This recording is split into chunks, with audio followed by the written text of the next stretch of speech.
रहमान रहीम। मैं अज पकावन लगी हाँ स्पैशल डिश बकरे दे पावे। प्याज दो टमाटर, सब्ज मिर्चें, काली मिर्च, रेड मिर्च, हल्दी, मसाला, घी। हुण मैं लगी हाँ अग जलावन। हुण मैं उत्ते रखी कुकर रखी। ਹੁਣ मैं लगी हाँ विच घ्यो पावन।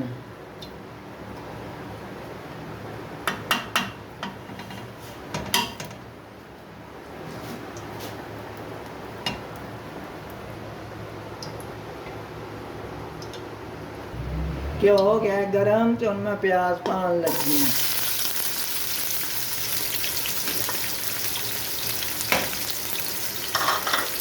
हुण मैं टमाटर पान लगी हाँ।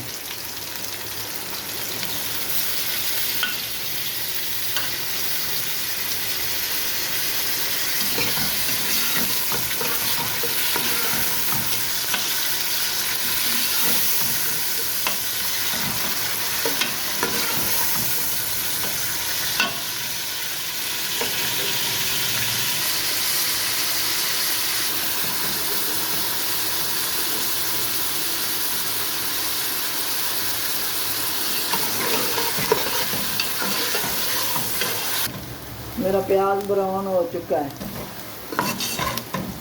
मेरा प्याज ब्राउन हो गया है।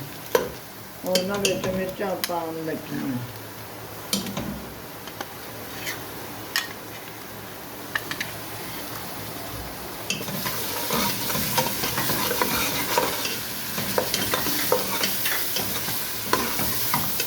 और ना बेटे हल्दी पान लगी हैं।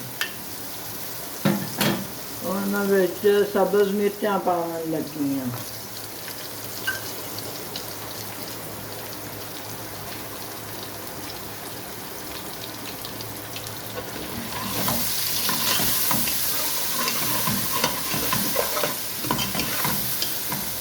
और मैं थोड़ा जा पानी डालन लगी हाँ।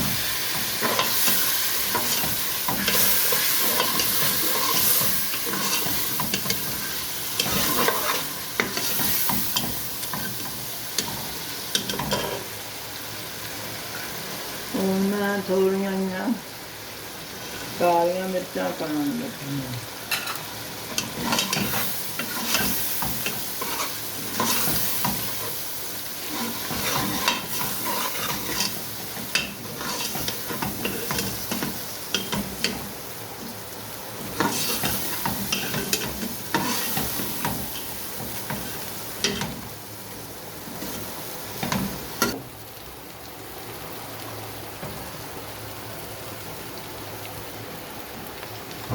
और मैं पावे पान लगी हाँ विच।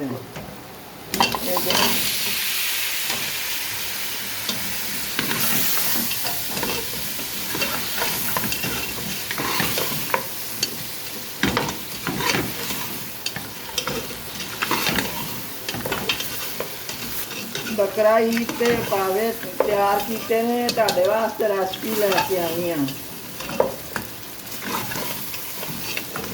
इस बकरा ईद ते तुसीं भी इहो रेसिपी जे तैयार करनी है।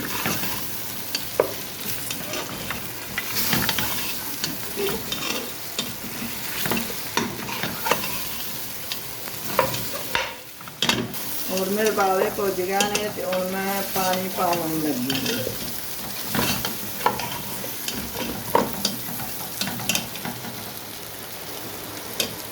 बिस्मिल्लाह।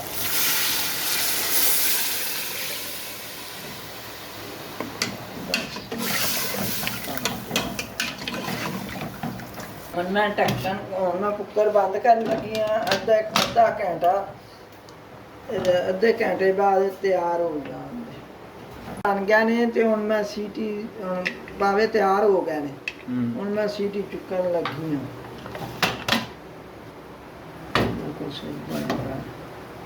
हुण मैं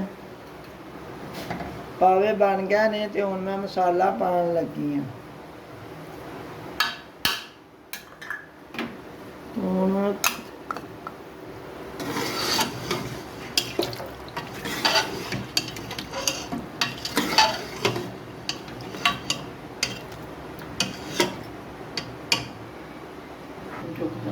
फाइनल डिश करन लगी हाँ। पावे तैयार हो गए, बहुत अच्छे पावे, बड़े मज़ेदार पावे।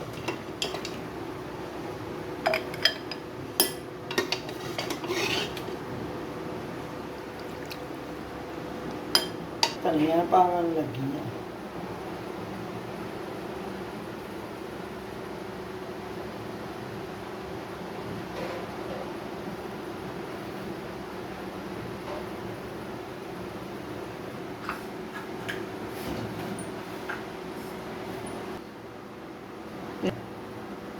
मेरे पावे तैयार हो गए ने।